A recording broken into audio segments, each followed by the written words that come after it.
What's going on, my fellow Kino Lords? So I just got out of a screening for The Boogeyman, which is a film that, I'm going to be honest, I was not looking forward to in the slightest. Honestly, didn't even think I was going to come and see it, just because of the fact that on face value, I mean, it just looked like your most run-of-the-mill PG-13 Hollywood conveyor belt horror film that is it's just there for a quick cash grab. And I mean, literally right before going into this movie, I learned that it was a Stephen King adaptation, which those can be really hit or miss. But I mean, just the name alone, The Boogeyman, just kind of gave me like pee-pee poo-poo man vibes. So yeah, I was not looking forward to this film. Didn't even think I was going to see it, but a lot of my Discord homies were really digging it so far. Like, the reception has been, fairly positive in the Discord. So I was like, you know what? Let me just watch it. Let me give it a shot and see what I think about this. And the thing is with this movie, it is, in a lot of ways, the most run-of-the-mill and conventional PG-13 horror movie that you'll see. But it is a pretty decent conventional horror movie. Because you have conventional horror movies that are literally bottom of the barrel trash, like The Curse of La Llorona. I still have nightmares about that movie, not because it was scary, but because it was so fucking awful. But, you have horrible movies like that, and then you have movies like this that are actually enjoyable for what they are, and they do actually a great job at building suspense. They actually attempt having substantive and metaphorical layers to, the horror that's being presented on screen and obviously within the characters. So, I mean, this film, again, I do say that it's run-of-the-mill because it runs into all of the conventional horror tropes and horror frustrations that everybody expects, which is just, first of all, definitely an over-reliance on jump scares. I would say about half the jump scares here worked, at least on a certain level, but then like the other half of them were just really predictable and just dumb and lazy overall.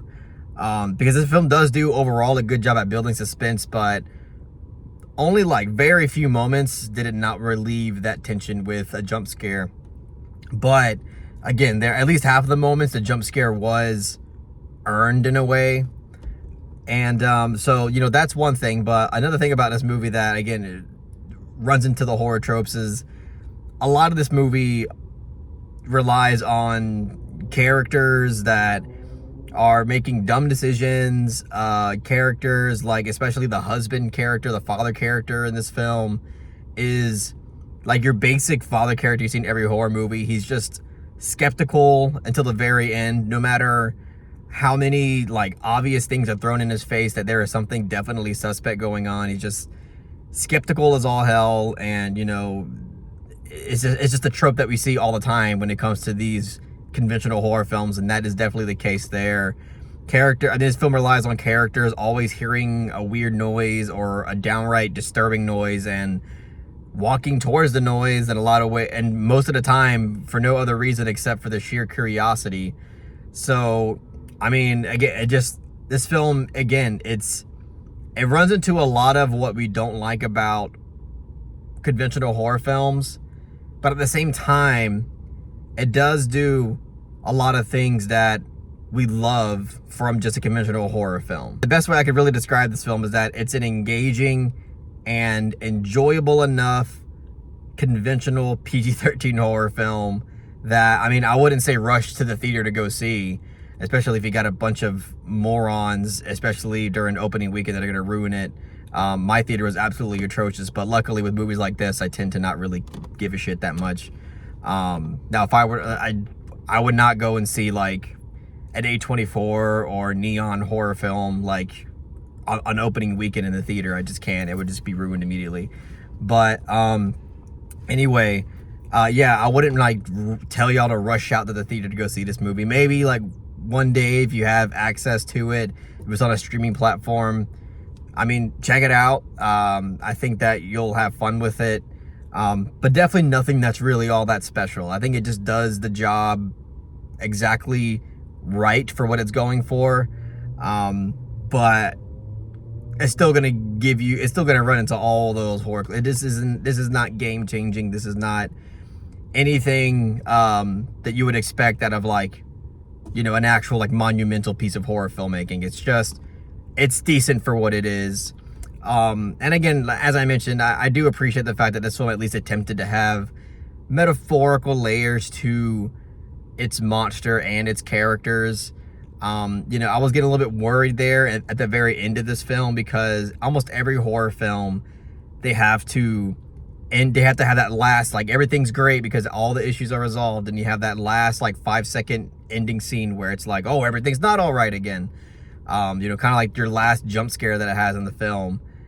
This one was like teasing that, but ended it in a way that I feel like is not only a subversion of conventional horror, but ends it in a way that kind of does solidify the metaphorical layers of the monster in this film, which I think obviously represents a lot of the negative baggage that comes with losing a loved one, whether it's the refusal to move on and let go, just dealing with the grief of the entire situation, thinking that you could have done something more to prevent the loss of the loved one. Like, everything that is difficult and negative about losing someone you love, I think, is represented in this monster here, which is not something, it's not original. We see that in a lot of horror movies now, especially after something like the Babadook. But anyway, yeah,